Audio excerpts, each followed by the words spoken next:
The Bowden Blitz SEC edition. I'm Joe Lisi, joined by former National Coach of the Year, Terry Bowden. Coach, round two for the college football playoff on the horizon. Give me your thoughts about the round two games overall as it relates to the SEC. And can one of these SEC teams potentially hoist the hardware as a national champion?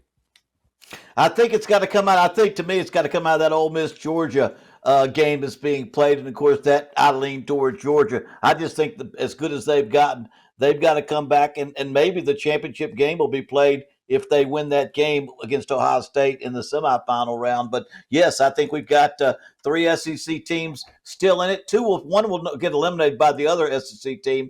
We're talking Georgia and Ole Miss. Alabama, I think, has the hardest road to hoe. Hitting Indiana this early in the quarterfinals. So, yes, SEC's still in the hunt. If you look at the odds, I still say Georgia's in that top three category of the three teams that are the best odds to go.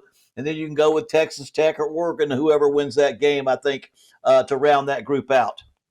When you look at the SEC, and now there are three teams, we did have Alabama and Oklahoma that squared off, so that was an elimination game for one of the teams in the conference. But I think the real eye-opener was the Miami performance over Texas A&M. Right. And when you just look at this conference as a whole, for years, Coach, for the last 15 to 20 years, the SEC was looked at as the dominant conference. They haven't won a national championship now in basically 2 years. Can they win it this year? And is the conference as strong as it was maybe 5 or 10 seasons ago?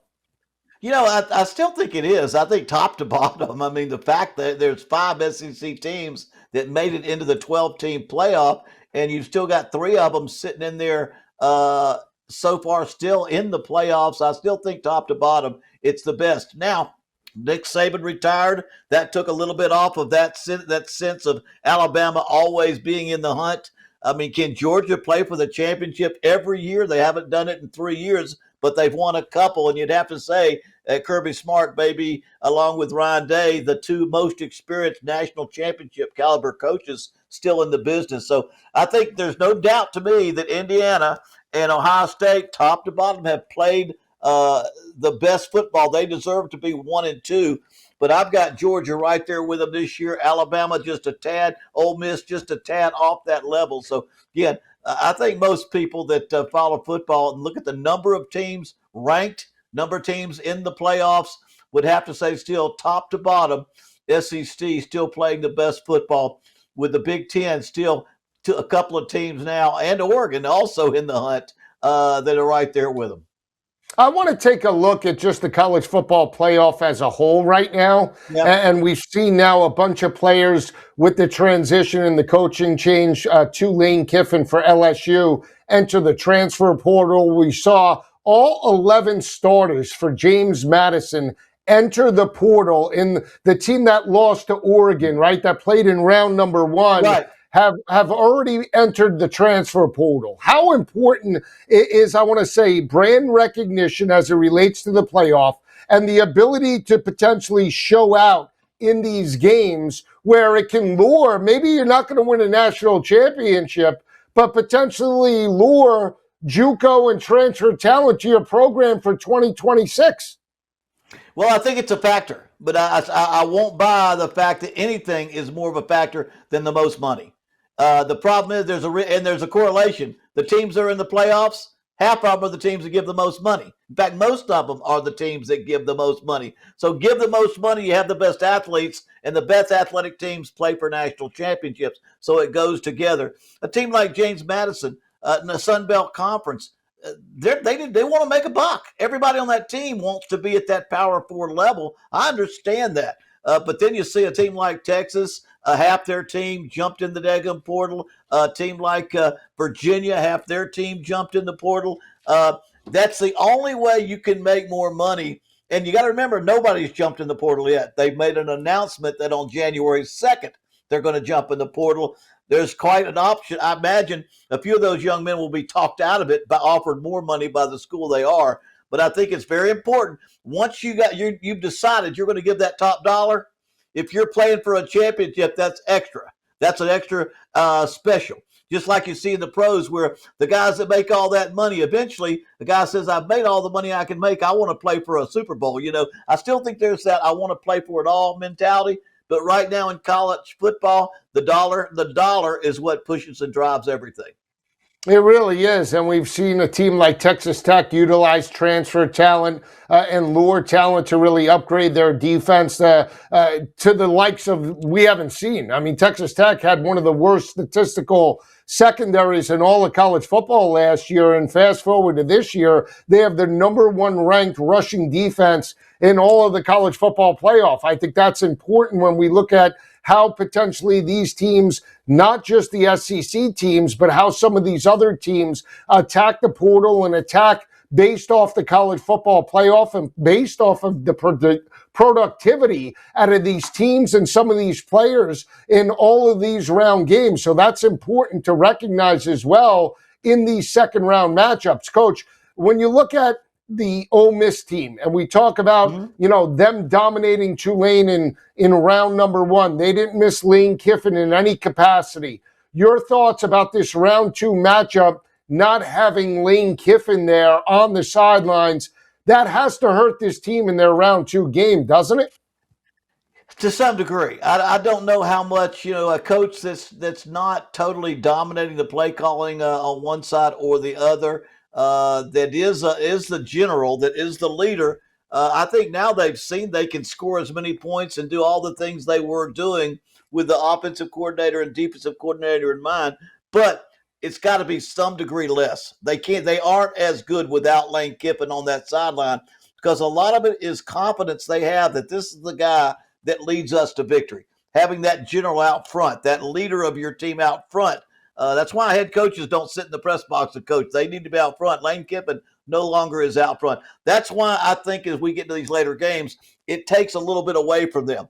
Although they've got the play callers on both sides of the ball, they lack that whatever that talk is that Lane gives them on a Friday night, or that pregame walking out of the field, or that sideline presence. It's not there. To some extent, it'll take away a little bit.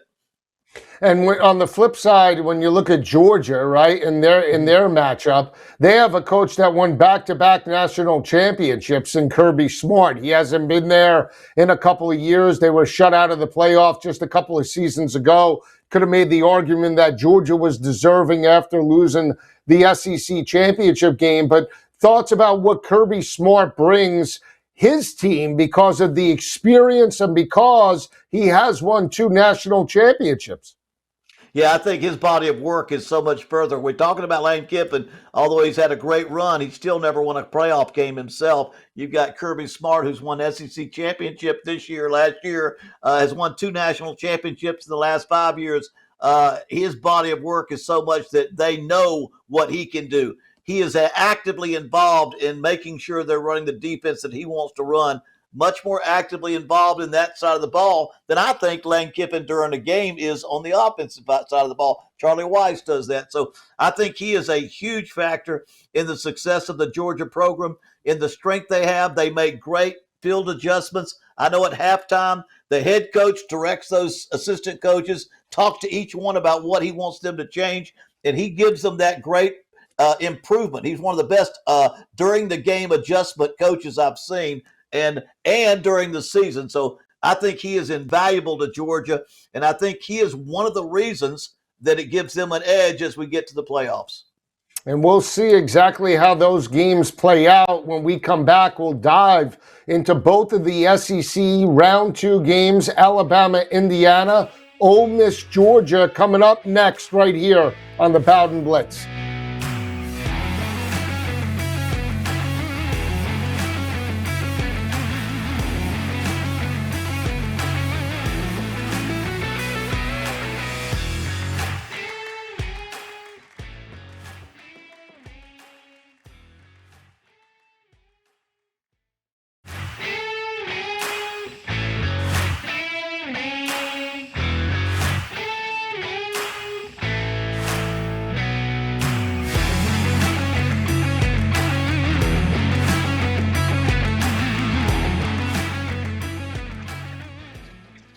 All right, back on the Bowden Blitz, Joe Lisi and Coach Bowden breaking down the round 2 SEC games for the college football playoff. Left off talking about the coaching advantage, Georgia versus Ole Miss. Let's take a look at the quarterback perspective. Gunnar Stockton, an experienced quarterback that lost in the college football playoff last year, making his first career start against Marcus Freeman and Notre Dame. Trinidad Chambliss dominated Tulane in their round 1 performance. Coach, talk to me about the quarterbacks for Georgia and Ole Miss. We know Ole Miss is a little bit more explosive with the passing attack, but which edge do you give in this second round game?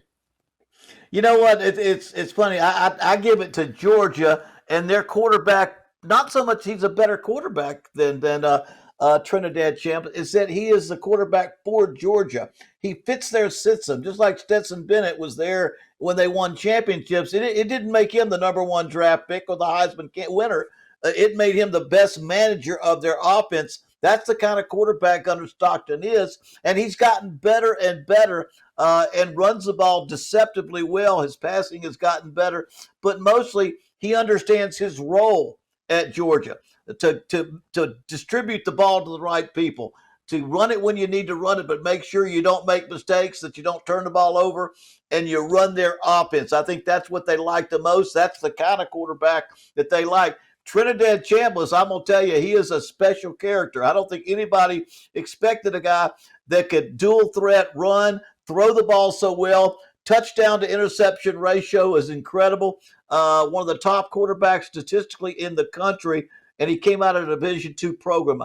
I think he has something intangible inside as a quarterback, has the ability to lead that team offensively to a lot of points. And when you do, you can have a game. Remember, they scored the touchdowns on the first 5 drives they had against Georgia last time they played. And except for the last 2 3-and-outs in the fourth quarter, very well could have beaten Georgia. So I think each quarterback is the best for the system that they run. And the most amazing story to me is Trinidad Chambliss. It really is. Now, I think it's important to recognize both offenses, right? We talk about Ole Miss having a little bit more explosive plays. Georgia has stepped up as well. You can go back to a number of games. The Ole Miss game, to your point, in the second half, they made second half adjustments, and Ole Miss did not have the defensive answers for Gunnar Stockton and the rushing attack of the Bulldogs. But go to the road win over Tennessee. Gunnar Stockton made some big throws over the top. I think the matchup and the breakdown for me is which team statistically can run the football better, because we talk about Georgia entering this matchup. They have one of the most dominant rushing attacks in the college football playoff. They're averaging 186 rushing yards per game. In their first matchup in Athens, they rushed for 221 yards on the ground and 4.8 yards per carry. Why is that important?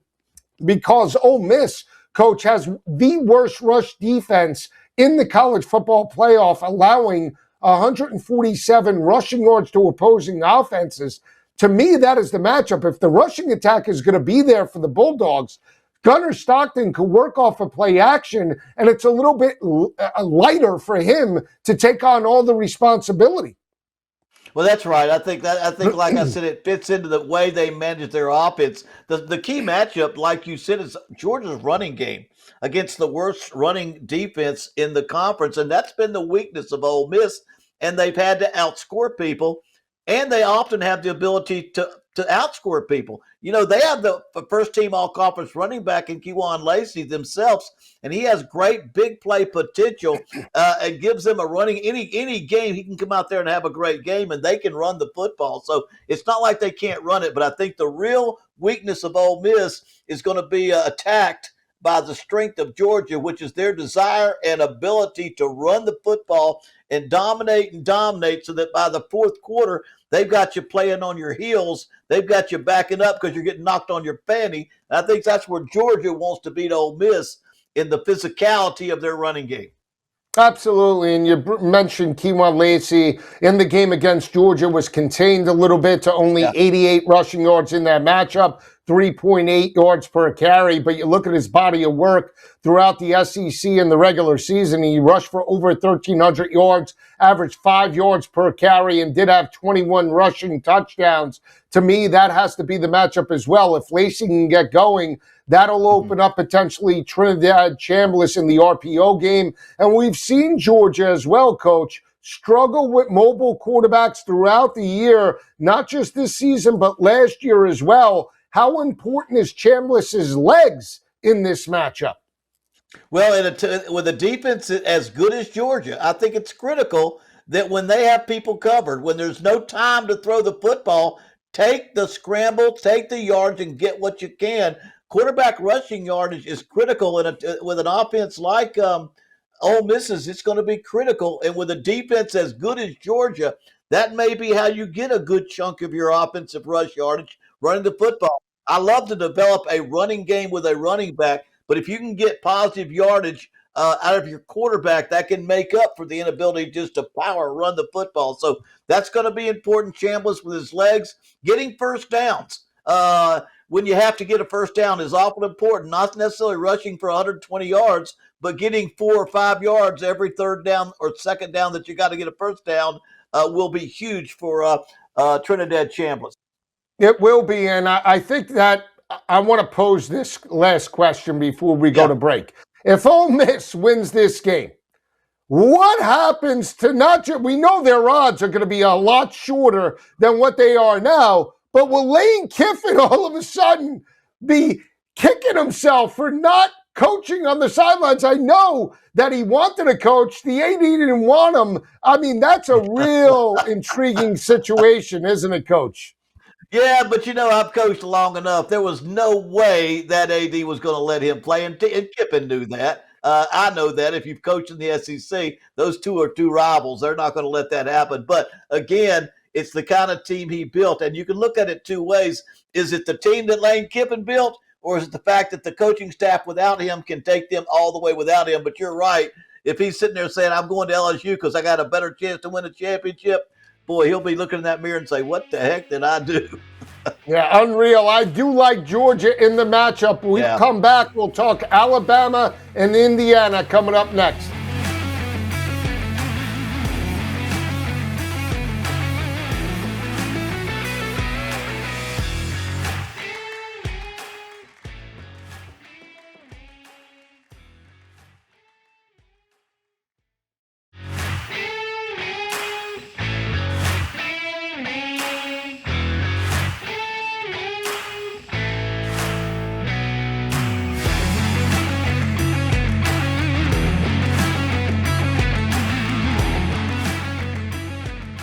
All right, back on the Bowden Blitz, Joe Lisi and Coach Bowden breaking down all of the SEC Round 2 games. Left off talking about the battle between the Bulldogs and Ole Miss Rebels. We'll take a look at Ty Simpson going up against the Heisman winner in Fernando Mendoza. Coach, very intriguing game when you look at it. Ty Simpson did play well in the second quarter, straight through the victory against John Mateer in Oklahoma. Thoughts about who has the quarterback matchup and edge in this ball game? Well, I think Mendoza basically, he got the Heisman Trophy for a reason. His statistics are outstanding. He showed he can be there pressure-wise, show poise in a big game where you got to make a big throw to win the game. Did that twice against Penn State, against Ohio State. Numbers were good. Interceptions and turnovers were low. He showed great leadership ability, and I don't think there's a whole lot of people that did not think he should win the Heisman. But he does have a great surrounding cast. And Ty Simpson, as the season progressed, he moved higher and higher up into the Heisman category until he had some tough games, and it showed where he made mistakes and didn't play as well down the road. So he showed there's still a little bit of improvement there. So quarterback-wise, it's hard to go against Mendoza. I think he gives them the quarterback edge. And in his offense, it's not required that he go out there and throw it and win it. Ty Simpson is a much more important figure in this football game, though. How he performs, how close could he play towards his best, because with a limited running game, a lot more of it's going to come up to Ty Simpson. It will. And so let's talk about how potentially Alabama attacks this game, because to your point, they have one of the worst rushing offenses in Alabama history, dating back to pre-Nick Saban. They're only averaging about 120 rushing yards per game, well under 4 yards per carry. Couldn't run the football consistently in the second half against Oklahoma. Oklahoma has one of the best rush defenses in college football. So does Indiana. How do you attack this if you're Kalen DeBoer and your Alabama's offensive staff? Do you utilize a little tempo? And can they be in this game, especially if Indiana jumps up early?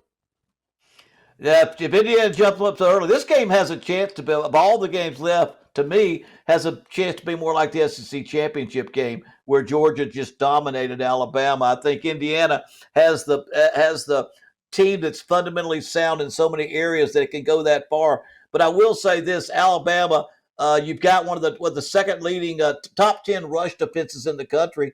Number 2 scoring defense. I think Stephen Daly, one of their top defensive linemen, is out for the game, but they have a lot of quality defensive linemen there and their ability to stop the run. To me, if I'm Alabama, 6 out of 10 times on first down, I'm throwing the football. I think that's the way you start the game. You don't start the game saying we got to run it. What you don't start it by doing exactly what they're good at stopping. You at least make them think pass, and get to that run as fast as you can. And you've got to do that on first down. That's the only down that the defense does not know what you are going to do first down. So I think the key is that they throw that ball because they do have outstanding wide receivers at Alabama. That is their chance. To me, when you have a great one-on-one route by a receiver, it's not 11 players against 11. It's get rid of the ball fairly early, but get that ball to a one-on-one where you can win that battle and make a big play. So I think Alabama's got to be willing to say Ty Simpson's got to play a great game, but we've got to mix in that pass with the run because we do not run it well enough to go out there and try to make a statement by going out there and try to running every down to start with. I know Fernando Mendoza won the Heisman, but you know Kurt Cignetti, you know his blue-collar mentality. Does he look to punch Alabama in the mouth and just run it right down their throat early and often? No, he'll mix it up. I think anybody that understands offense, he's going to run the football. And no matter what, he's going to run the football. But there has to be a good mix. You can't say, I'm just going to run it every down or I'm just going to pass it. There's got to be a good mix. But I do think he has the ability to run well. He's almost 50-50 yard-wise what he does offensively and deep. I mean, run game and pass game. So he'll mix it up. That's just what he does. I don't think he ever goes out there and says, I'm going to go just with the passing game, just with the running game. He has a great job of mixing it up and mixing those plays constantly and giving you a little bit of a guesswork about what he's going to do. Yeah, when you look at Indiana, dominant rushing attack led by Roman Hemby and Kaleon Black, they're averaging 221 rushing yards per game, 5.8 yards per carry, and 29 rushing touchdowns. Coach, I'll take the points with Alabama. How do you see it playing out before we go? No, I'm going the other way. I think Indiana, I think Alabama's kind of reached their limit. I think this one's more like the SEC Georgia game. I think this one goes Indiana and has the biggest chance to be not a runaway, but a large victory. We'll see you next week. For Coach Bowden, I'm Joe Lisi. Have a great week, everyone. Enjoy the games. Happy New Year.